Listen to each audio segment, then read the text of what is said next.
Oh man, let's talk about the original Punch-Out video game. That shit wasn't a boxing game, it was like a hate crime wrapped in 8-bit pixels. Every fighter was some cartoon stereotype that made you go, Jesus Christ, Nintendo. First off, Glass Joe. This poor French bastard, he's literally named Glass Joe because his chin is made out of paper mache and croissants.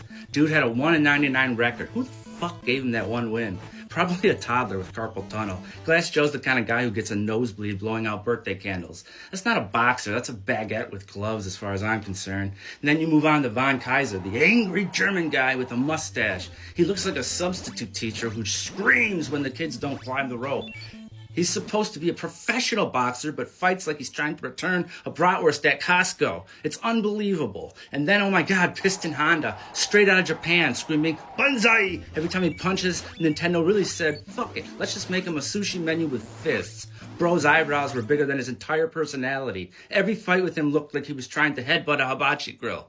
Next up, Don Flamenco, that's right. This motherfucker wasn't a boxer. He was a flamenco dancer who lost a bet. He comes in with the rose in his mouth like he's auditioning for The Bachelor, but somehow ends up eating uppercuts instead of tapas. You punch him one time, and he's like, ooh, bitch, are you having foreplay or are we boxing here?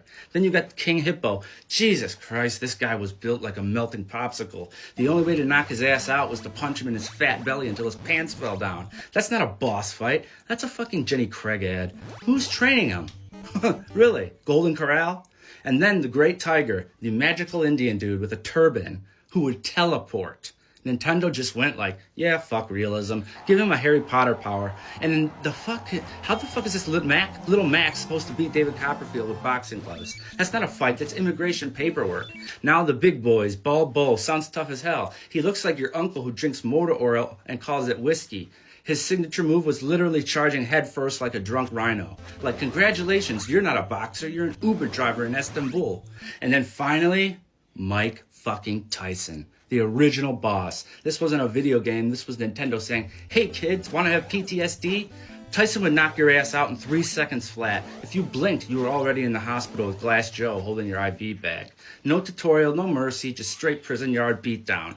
You know how terrifying that was as a kid? 8 hours of beating Frenchmen, Germans, and sumo wrestlers just to get murdered by a man who once bit a dude's ear off in real life. That wasn't a game, that was childhood trauma. And the worst part? We all played it, we all loved it, because nothing bonded kids in the 80s like beating the absolute shit out of racist caricatures and then crying when Tyson knocked us out faster than our dads leaving for cigarettes. So yeah, Punch-Out wasn't just a boxing game. It was America's first cultural diversity course, except the lesson was everyone's a stereotype, and Mike Tyson